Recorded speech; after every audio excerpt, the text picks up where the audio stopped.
আসসালামু আলাইকুম রহমতুল্লাহ।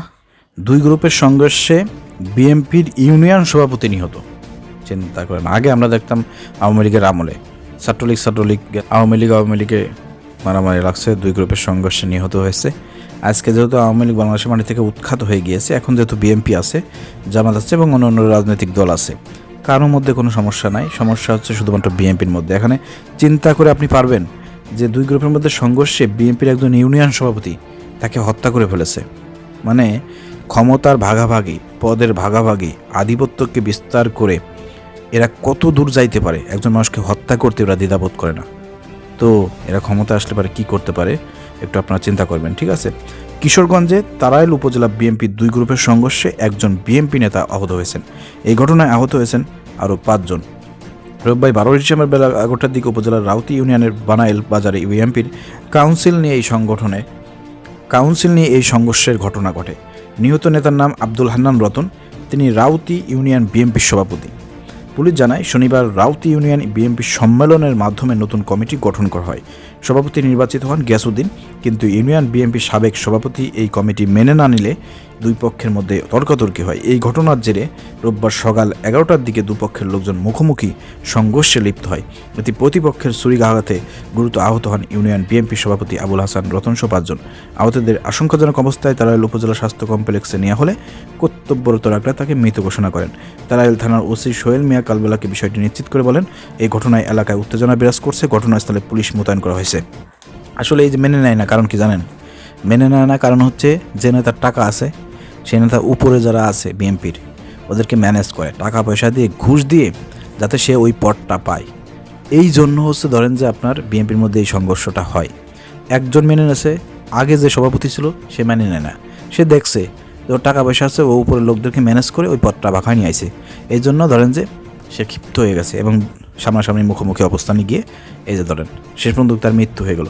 এই যে নিজে মারামারি করে, এই যে কামড়াকামড়ি করে পদ নিয়া, দেখেন, হ্যাঁ, সামান্য পদের জন্য যদি একজন আরেকজনকে মারতে পারে, খুন করতে পারে, এখন ক্ষমতায় আসে না। ক্ষমতায় আসলে পারে, পদ পাইলে পারে কি করবে মিয়া? দেশের উন্নয়ন করবে না কি করবে বলেন তো? দুর্নীতি করবে না উন্নয়ন করবে? একটু চিন্তা করবেন। আগামী প্রজন্ম যারা আছেন, যারা ছাত্র জনতা, যারা বিপ্লব ঘটিয়েছেন, সিদ্ধান্ত গ্রহণ করুন। এক ফাঁসিবাদকে উৎখাত করেছেন, আর ফাঁসিবাদকে কি আপনারা ক্ষমতা দেখতে চান?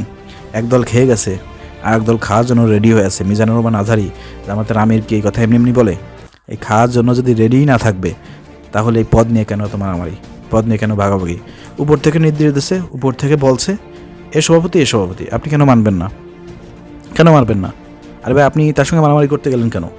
এই লোকটা যেভাবে খুশি হোক সেভাবে খুশি হোক, এই লোকটা যেভাবে হোক সেভাবে হোক, টাকা দিয়ে হোক, যেভাবে হোক, ম্যানেজ করে হোক, উপর থেকে সে পদটা ভাগিয়ে আনছে। এখন আপনার যদি সমস্যা থাকে, কেন্দ্রীয় পর্যায়ে যারা নেতা আছে, যারা এই পদটি ওন করেছে, মানে যারা এই পদটি দিয়েছে, তাদের সাথে আপনার গ্যাঞ্জাম হবে। আপনি কেন তার সঙ্গে আপনি লড়াই করতে গেছেন? লড়াই করতে গিয়ে কিন্তু আপনার মৃত্যু হয়ে গেছে। আপনি কার জন্য লড়াই করলেন? কার জন্য জীবন দিলেন? এই জীবন দেওয়ার কোনো মানে আছে? এগুলো আপনি ব্যর্থ, পরকালে আপনি ব্যর্থ। তো যাই হোক, আসলে আমরা এই ভাগাভাগি যারা করে, যারা পদ নিয়ে মারামারি যারা করে, যারা এই দখলবাড়িত্বের রাজনীতি করে, যারা আল্লাহ জমিনে আল্লাহ দিন প্রতিষ্ঠার জন্য কাজ করে না, মানব রচিত আইন প্রতিষ্ঠার জন্য কাজ করে, যারা মহিলা নেতৃত্ব মেনে নিয়েছে, যারা মহিলাদের আঁচলের তলে থাকে, যারা মহিলাদেরকে নেতা মেনে যারা কর্মী হিসেবে কাজ করতেছে, আপনার কি তাদের সঙ্গে থাকবেন? গতকালকে সিলেটের মাহফিলে দেখেন নাই আমির হামজা কি বলেছে? কোরআনের আয়াত দিয়ে স্পষ্ট দলিল প্রমাণ সরকার বলেছেন, দেশের নেতৃত্বে মহিলারা থাকে, সেই দেশ কখনো উন্নয়ন সমৃদ্ধিশালী হয় না। কোরআনের আয়াত। আর মহিলা নেতৃত্ব ইসলামে হারাম হারাম হারাম। আপনি পুরুষ হয়ে, একজন মুসলমান হয়ে কিভাবে মহিলা নেতৃত্ব মেনে নেন আর মহিলাদের আসলের তলে থাকেন, মহিলার কর্মী হিসেবে আপনি কাজ করেন? কিভাবে? এটা কিভাবে সম্ভব? আগামীতে এই মুসলমানদেরকে বলতে চাই, ছাত্র জনতাকে বলতে চাই, আগামীতে আমরা কোনো মহিলা কোনো নেতৃত্ব দেখতে চাই না বাংলাদেশের মাটিতে। মহিলা কোনো প্রধানমন্ত্রী দেখতে চাই না।